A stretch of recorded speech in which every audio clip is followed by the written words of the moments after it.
on Sports on Unplugged. Remember, you can go to twitter.com and pull us up, Sports Unplugged, hashtag Sports Unplugged. If you're checking for me on my Twitter, at Leon Rogers. Big Med, what's your Twitter? At Big Med, B-I-G-M-E-D.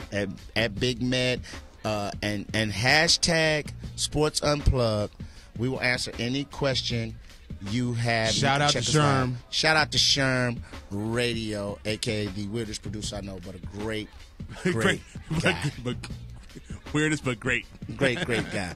Hey, man, real talk. I know we're going to get into the rookie quarterbacks. I know you want to get into that, man.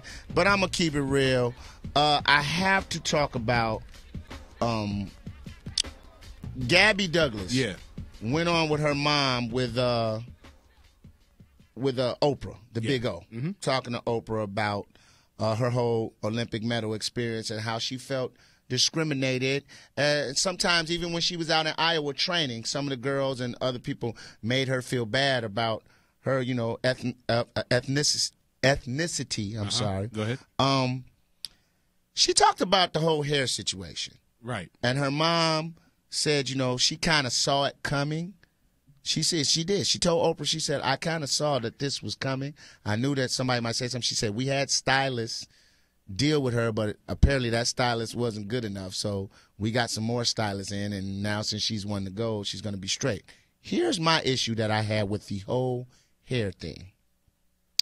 The fact that it was the majority of African-American women putting that out there on Twitter, on this 16-year-old girl who is making history, the first black woman to win an all-around individual gold medal in the Olympics, then won the team gold medal in the Olympics, and was an integral part in it. Like, wasn't just sitting on the wayside, was a beast at whatever she did.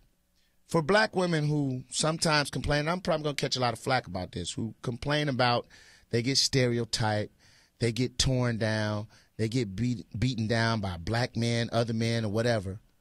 For you all to go on Twitter and talk about this girl's hair. 16-year-old. 16-year-old who she even said herself, I spend 60 hours a week in a gym flipping and rolling around. Why would I have my hair not pulled back in a ponytail? Right. It's pulled back in a ponytail and clipped to keep from going in my face.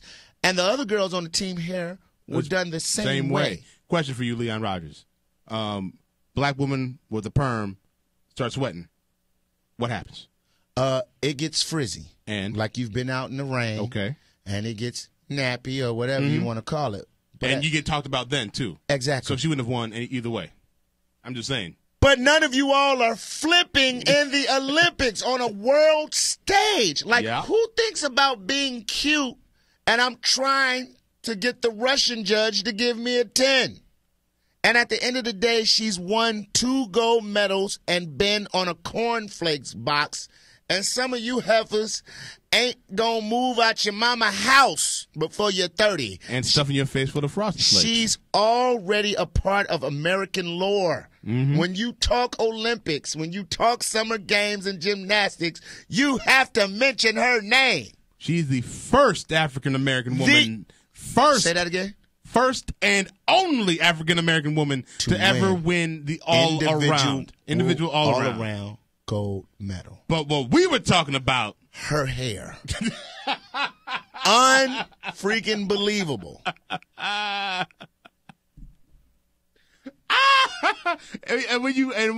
the thing about it is, even the women that were talking about her hair, if you break it down, and if you just say like how we just said it, this is the first African-American woman to ever win individual all-around. You know what she's right up there with? First and only. You know what and you were talking about her hair. Say that out loud a few times. It gets funnier and funnier every time you say it. You know what she's right up there with? You know who's in company with her? Who? President Barack Obama. You know? First black male to be president of the United States. And all they can talk about is his mom jeans. Like, really? You're like, yo, what does she have to do? She's an Olympic gold medalist. Everybody that's on Twitter, yeah, but she ain't got a lot. She's flipping and jumping off parallel bars. I didn't know you had to have a perfectly coiffed hairdo. And at the end of the day, she's still 16 years old. She's got a shot to go back and do it again. Now, she's going to be a little old for a gymnast at 20. You're right. But she has a shot. Yeah, she has a shot. And people will be looking forward to seeing her. I wonder what her hair's going to look like then. Yeah. You know what I'm saying? If she'd have went, a little shortcut. If she'd have went bald, then be like, he trying to look like Amber Rose. Y'all ain't satisfied. Leave that girl alone, Gabby Douglas. Hats off to you, or in your case, as most of the black women would say on Twitter, keep your hat on because your hair don't look good. Wear your 2 gold medals. I'll go out with my hair undone every day and tie my gold medals around my face. I'm on my eye. Y'all digging that? You don't like this hairstyle? This hairstyle is called the gold leaf. Hey, man, going back to the NFL. Yeah. I just had to get that off my chest, man, because that irritated the hell I understand out of me. it. And when I heard her. That she even had to address that. And she had to address it again. Like, Oprah made her address it when they talked to her. Because she didn't want to talk about it. She said, I don't want to focus on the negative stuff. Oprah said, but I do. I need ratings. Wasn't that great? The old network's not doing too well right now, so I need this. I need a little Maury Povich in my life. We need to talk about this. If I could have a dude come out here and take a lie detector test about you being pregnant by him or not, I'd do it. Do it right now. But right now, we're just going to go for the hair. For the hair. We're going to the NFL, man. A lot of rookie quarterbacks starting this year. I'm gonna kick things off with, because I was quite surprised by this. We already knew Luck and Griffin. We knew that. That was no-brainers. Russell Wilson. Listen, when Russell Wilson got drafted by the Seattle Seahawks, I turned to my dad and said, hey, man, Pete Carroll might have a gem in this draft. I liked Russell Wilson's game when he was at North Carolina State. I loved it when he transferred to Wisconsin. Man. Loved him at Wisconsin. The only thing to knock against him was his size. He was short. But you know what? I get tired of that because you see Doug Flutie, you see a lot of short quarterbacks. Drew Brees. That's what I think about. And he has that skill set where he can be incredible. And he can run. Here's a question I want to ask you. I wasn't surprised at it. I thought Matt Flynn did what he was supposed to do. He suckered somebody into giving them some money. No. I understand that. That one game got him paid. Oh, yeah. Most definitely. And I understand that. And I was just like, when you're paying Matt Flynn, you know what I'm saying, $10 million, and you have him come in as an owner, I'm kind of like, Pete, let me talk to you real quick. I'm going to need Matt Flynn to start. Something. Well, I mean, what are we doing? But you know what Pete can say?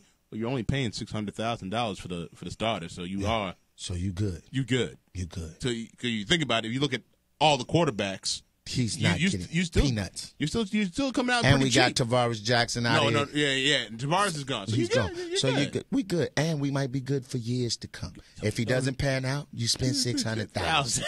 If he does, you got the steal of the draft. Question I want to ask you: with Tanny Hill getting a start in Miami, Locker, who really isn't. Not a rookie, but he really didn't play that much last year. With a lot of the young quarterbacks getting a start this year, how do you think this quarterback class is going to pan out? At Brendan Weems, getting a start. I'm not concerned about him at all. He is. Think he's going to be trash? Yeah, irrelevant. I think you might as well. Really? I think you could have stuck with Colt McCoy. No. And waited. I think you got to go with that side. I think Brendan's going to be okay. I don't think so. The team around him stinks. And that's why he's not going to be okay. I mean, let's be honest. Seattle doesn't have a killer squad. No, but I love Russell Wilson's. You love the story? Or no. You think ability-wise he's better? Yes. Is he shorter? Yes. But I think he has a better arm than he does, and he's mobile. You think he has a better arm than the guy from Oklahoma State? Whedon? Yeah. I think so. Man, when I saw him. I don't know, bro. Man, when I saw him. Now, you know who I know he has a better. I don't know about you know who he has a better arm than? Who? Andrew Luck. Andrew Luck throws some flutters out there, man. But Andrew Luck's look. Who has a better arm than Andrew? I'm just saying. I'm saying that both those guys have a better arm than Andrew Luck, but Andrew Luck's a better quarterback than both of them. Have you seen Andrew Luck throw a ball? Have you seen them bad boys? Ahmed. Have you seen a spiral? Ahmed. You have got to be high right now. No. I'm talking about arm strength. You have got to be high right now. Have you seen him throw the ball flutters, man? The ball Andrew Luck. I have not seen him throw a tight spiral yet. Andrew Luck. Yes. Has a very strong arm. Oh, man. Hey, man, watch the tape. Watch the tape. RG3 has a very strong. I think both of those guys can throw 70 yards. Planet. Watch the tape, man. Russell Wilson reminds me more in the mold of a more athletic Chris Leak that came from the University of Florida. If Chris Leak had a little bit more size to him, he'd be Russell Wilson. Mm-hmm. I think they throw the same. I think they have nice touch. I think he has an understanding of the game. But you are not about to sit here and just because throwing a pretty ball and arm strength are two different things. Now, you said that arm is stronger. I think they might throw stronger. a prettier ball. Like I'll agree that a quarterback like Drew Brees might have a prettier ball than Michael Vick. Mm-hmm. But I doubt that Drew Brees' arm is stronger than Michael Vick. No, it's not. So what I'm saying is there's a difference between having a strong arm and throwing a pretty ball. His deep ball might look pretty, but his arm is not stronger than Andrew Luck's. I would.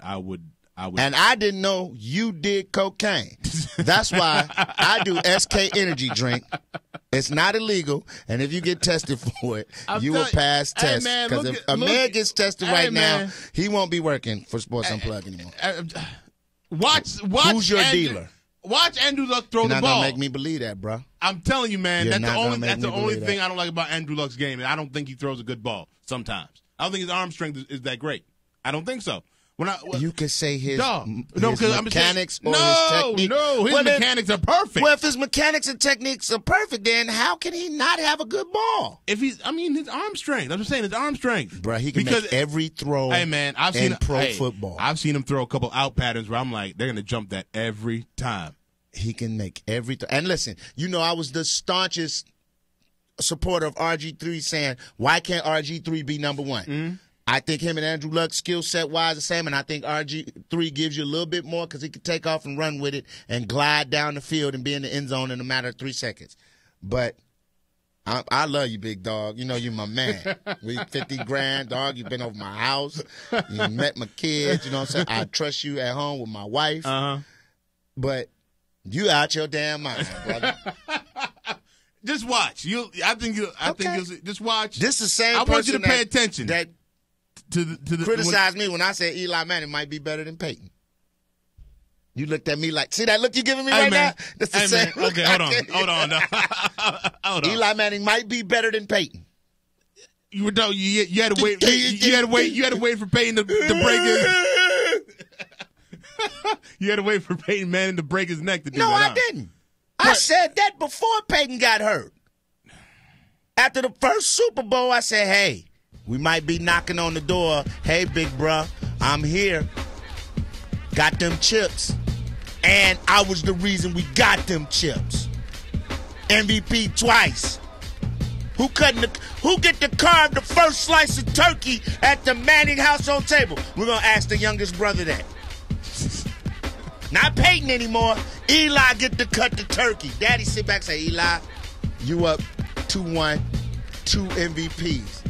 Only reason you ain't got regular season MVP because the offense is not really centered around you. We like to run the ball a lot. The motto, dog. The motto. Yeah, here go Drake. This is the motto right here. Sports Unplugged. Remember, hit us up at Leon Rogers, at Big Mad, # Sports Unplugged. We'll answer any question you got. Sports Unplugged brought to you by SK Energy Drinks. Yes, sir. I'm the fucking man. Y'all don't get it, do you?